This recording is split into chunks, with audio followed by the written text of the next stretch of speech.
அஸ்ஸலாமு அலைக்கும். இன்னைக்கு மருத்துவம் நிறைந்த ஒரு ப்ராக்கோலி வச்சு செரிமானம், டயட்டு, கொலஸ்ட்ரால் ஒரு 10 நன்மை உண்டு இதில். இந்த வெஜிடபிள்ஸில் இது அதிகமாக நம்ம செய்யறதில்ல. நம்மளுக்கு எது நார்மலாக அடிக்கடிக்கு செய்வோமோ அதை தான் நம்ம செய்வோம். ப்ராக்கோலின்றது ஒரு கடையிலையும் கிடைக்காது, அது ரொம்ப ரேர்.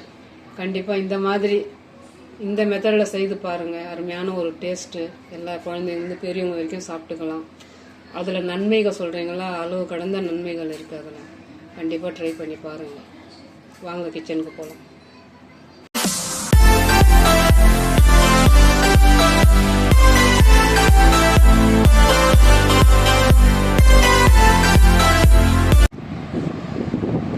ரெண்டு ப்ராக்கோலி இதை வச்சு ஒரு நல்ல ரெசிபி செய்யலாம். மொத்தமாக க்ளீன் பண்ணிக்கலாம்.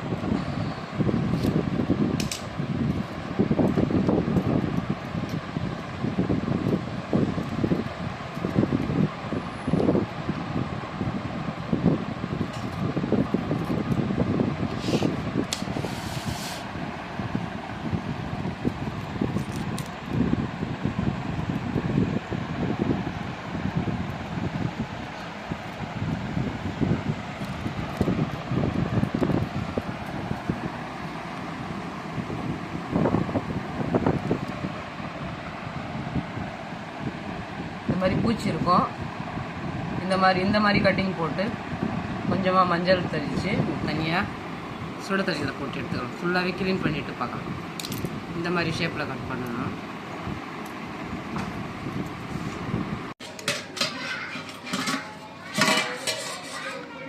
தண்ணி சூடாயிடுச்சு. கொஞ்சம் உப்பு சேர்த்துக்கலாம்.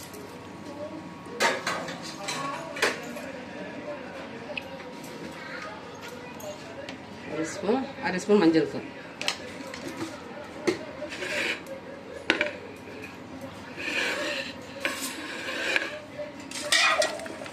கட் பண்ணி வாஷ் பண்ணி வச்சுருக்கேன். இதையும் கூட சேர்த்துக்கலாம். சுட வச்சு கீழே இறக்கிட்டு தண்ணி போட்டு கொஞ்சம் நேரம் ஒரு 5 நிமிஷம் வச்சுருவேன். அதில் உள்ள 1-2 பூச்சி இருந்ததுலாம் வந்துடும். மஞ்சள் தூள் சேர்த்துருக்கோம் இல்லையா, கிருமி நாசினி எல்லாம் க்ளீன் பண்ணி கொடுத்துடும்.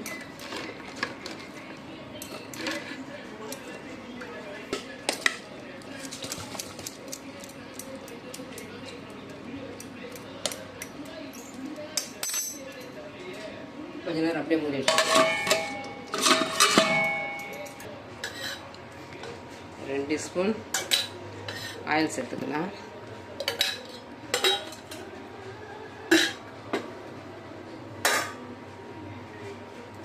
கேஸ் பற்ற வைக்காமே ஆயில் சேர்த்துருக்கேன். கேஸ் பற்ற வச்சுக்கலாம். 1 ஸ்பூன் சோம்பு, எண்ணெய் சூடாயிடுச்சு. 1 ஸ்பூன் மிளகு,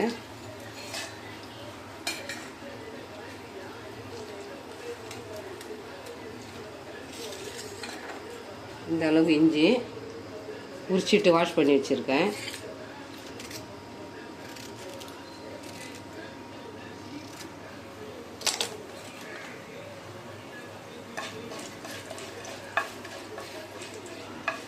கருகாமல் நல்லா இந்த மாதிரி எண்ணெயில் வறுத்து எடுத்துக்கணும்.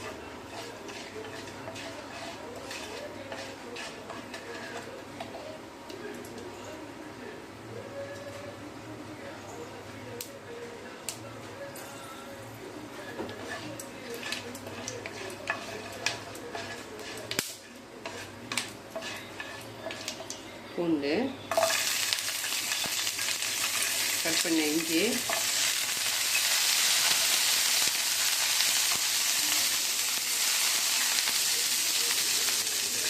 ஒரு 4 பச்சை மிளகா,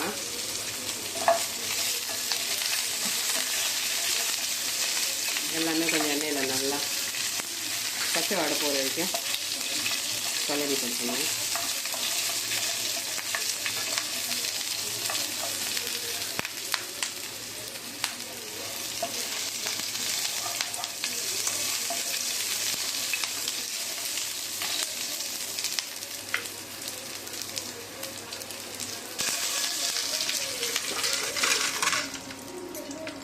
எல்லாத்தையும்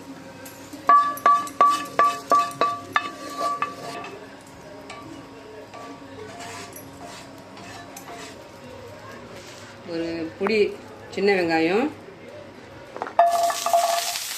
ஒரு பெரிய வெங்காயம்,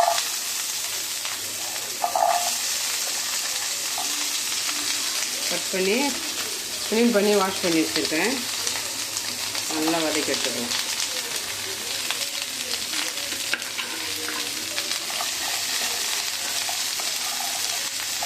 அந்த அந்த எண்ணெயிலே வதக்கினா போதும்.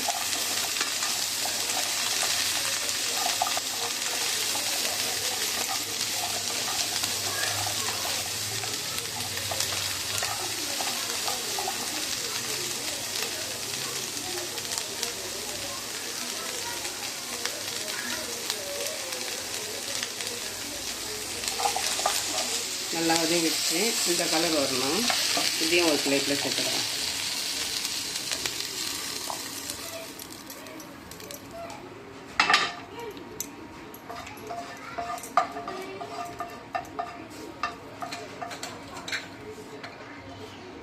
தக்காளி ஒரு 6 தக்காளி, இதையும் நல்லா வதக்கிட்டுக்கலாம். கொஞ்சம் எண்ணெய் விட்டுக்கலாம். வெங்காயத்துக்கு சரியாகிடுச்சு எண்ணெய். கொஞ்சம் எண்ணெய் விட்டு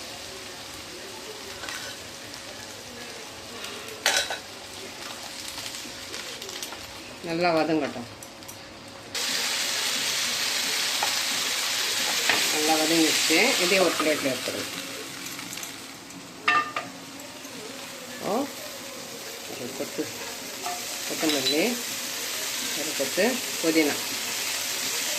இந்த சூட்லேயே வதங்கினா போதும். இந்த பேன் சூடே போதும். கேஸ் ஆஃப் பண்ணிவிட்டு அப்படியே பேன்லேயே வச்சிடணும். எல்லாமே ஆறட்டும். வதக்கிற வரைக்கும் வச்சாச்சு. இப்போ எடுத்துக்கலாம். இதில் உள்ள தண்ணியிலேருந்து எடுத்து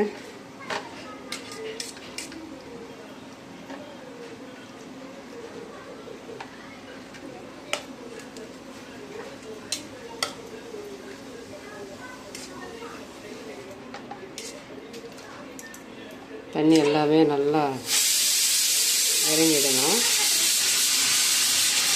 எல்லாம் எடுத்தாச்சு. நல்லா ஆறட்டும். எல்லாமே ஆறட்டும். ஆறிடுச்சு. ஃபஸ்ட்டு இதை அரைச்சி எடுத்துக்கணும்.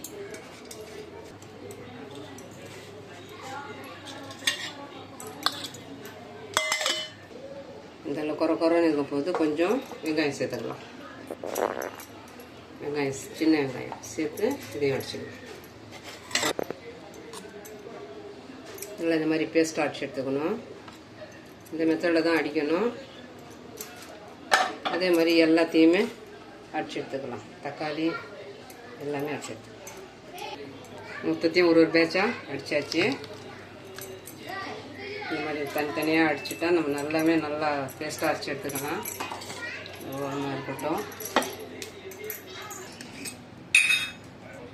ஒரு ஸ்பூன், அரை ஸ்பூன் கரம் மசாலா டேஸ்ட்டு கொடுக்கும். ஒரு பாதி எலுமிச்சை. அப்படி போடக்கூடாது. இந்த மாதிரி விதை வரும், எடுத்துகிட்டு போகும்.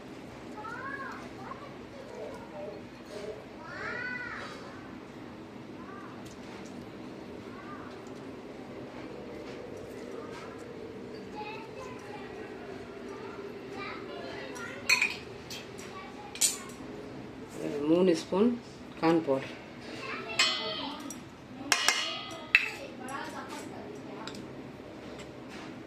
கடலை மாவு,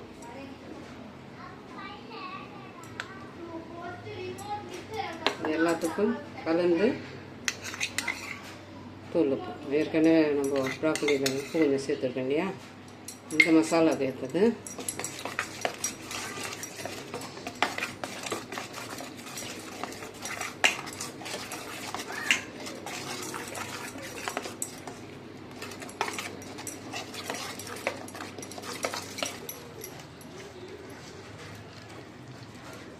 மாவு கொஞ்சம் டைட்டாக வேணும்னா நம்ம இன்னும் கொஞ்சம் கடலை மாவு சேர்த்துக்கணும்.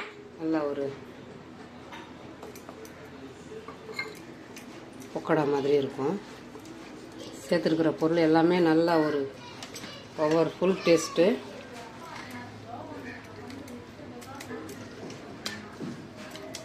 எக்ஸ்ட்ரா உப்பு கொஞ்சம் உப்பு சரியாக இருக்கான்னு பார்த்துக்கலாம். கொஞ்சம் கம்மியாக இருக்குது.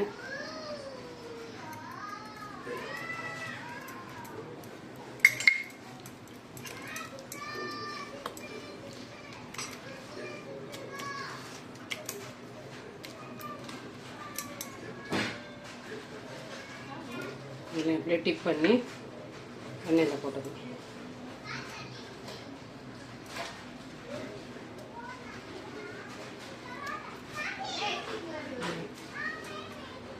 அடுப்புலேயே கேஸ்லேயே வச்சு நம்ம தண்ணியில் போடும்போது அது வெந்துடும். நம்ம கீழே இறக்கி போகிறதுனால அந்த நான் ரொம்ப நேரம் வேகாமல் கரெக்டாக இருக்கும் அந்த பதத்துக்கு. ஏன்னா நம்ம எண்ணெயில் போடுறோம் இல்லையா, ஓரளவுக்கு நம்மளுக்கு ஒரு பச்சைத்தன்மை இருக்கணும். எல்லாமே வெந்துடுச்சுன்னா எண்ணெயில் போடும்போது இன்னும் வெந்துடும். கொஞ்சம் காய் தன்மையாக இருந்து சாப்பிட்டா அந்த ஒரு டேஸ்ட்டு தனி. உருளைக்கிழங்கெல்லாம் அப்படி சாப்பிட முடியாது. இந்த மாதிரி வெஜிடபிள்ஸ் அந்த மாதிரி சாப்பிடலாம். நல்லா டிப் பண்ணிக்கணும்.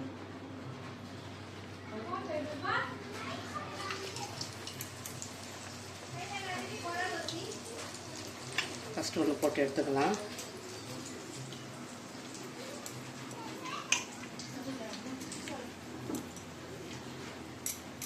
சிம்லேயே வச்சு செய்யணும். நம்ம நல்லா வேக வைக்கலை. அந்த பூச்சி எடுக்கிறதுக்கு தான் அந்த சுடு தண்ணியை கலந்தது. நம்ம இது வேக வைக்கலை. நல்லா ஷிம்மில் வச்சு தான் செய்யணும். ஷிம்மில் வச்சா தான் நல்லா வேகும். நம்ம கலந்துருக்கிற மசாலா எல்லாமே கலந்து நல்லா வெந்து கரெக்டான ஒரு கண்டென்சி வரும். ஷிம்லேயே வச்சு கொஞ்சம் வெயிட் பண்ணி ரெடி பண்ணிக்கணும். இந்த அளவுக்கு வெந்து மேலே வந்த பிற்பாடு இன்னும் மீதியும் போட்டுக்கலாம்.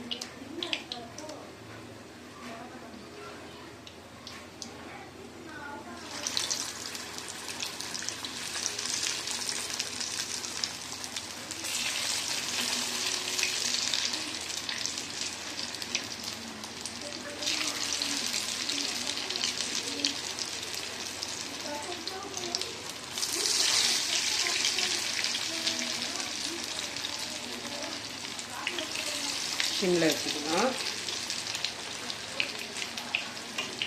ஃபஸ்ட்டு போட்டதே எடுத்துக்கலாம். இந்த கலர் வரணும்.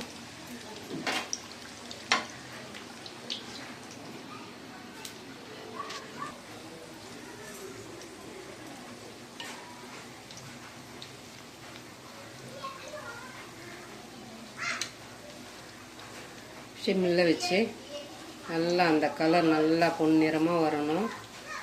நம்மளுக்கே தெரியும் எவ்வளோ நேரம் வேகணும்னு சொல்லிட்டு. நம்ம கலந்தப்போ நம்ம வேக வைக்கலை, எண்ணெயில் தான் வேகணும். அதனால் பொறுமையாக செய்யும்.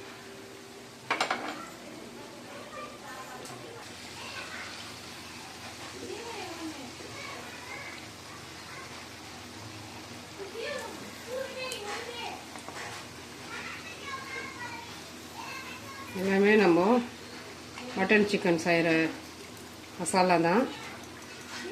இந்த ப்ராக்கோலி இந்த மாதிரி ஒரு டேஸ்ட்டில் செய்தோன்னா அந்த டேஸ்ட்டு வேறு லெவலில் இருக்கும்.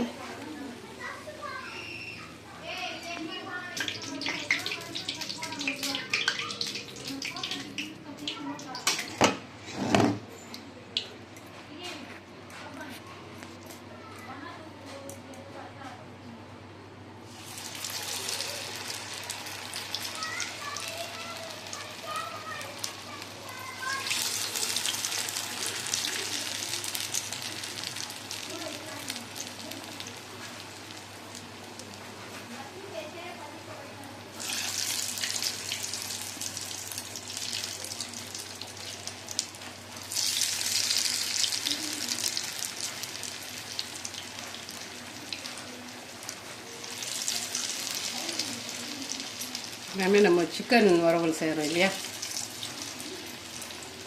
நான்வெஜ் சாப்பிடாதவங்க இந்த மாதிரி இந்த ப்ராக்கோலி வாங்கி இந்த மாதிரி ஒரு ஸ்டைலில் செய்து சாப்பிடுங்க. அதே டேஸ்ட்டு தான்.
ஷிம்மில் வச்சு 3வது பேட்ச்சு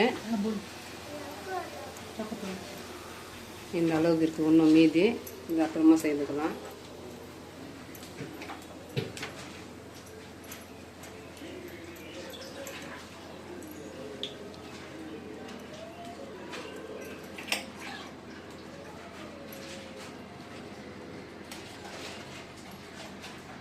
ரொம்ப ஒரு அருமையான ஒரு மசாலா. எல்லாமே மட்டன் சிக்கன் செய்கிற மசாலா தான். நம்ம வெறும் கடலைப்பருப்பு வச்சு அரிசி மாவு வச்சு நிறைய பக்கோடா செய்வோம். இது வந்து எல்லாமே நம்ம ஒரு வறுவலுக்கான மசாலா தான் இது. இந்த மாதிரி ட்ரை பண்ணி இந்த ப்ராக்கோலி இந்த மாதிரி ஒரு மெத்தடில் ட்ரை பண்ணி பாருங்கள். ஒரு அருமையான ஒரு டேஸ்ட்டு கிடைக்கும். நல்லா உள்ளே வெந்து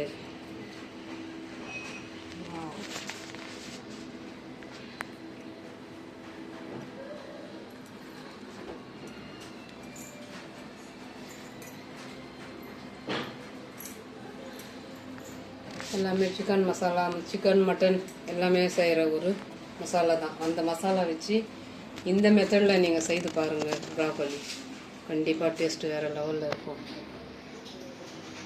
இந்த ப்ராக்கோலி வரவல் பிடிச்சிருந்துச்சுன்னா like, comment, share, bill button மறக்காமல் நல்ல உள்ளவங்க வேகம் சேனலுக்கு சப்ஸ்கிரைப் பண்ணுங்கள். அஸ்ஸலாமு அலைக்கும்.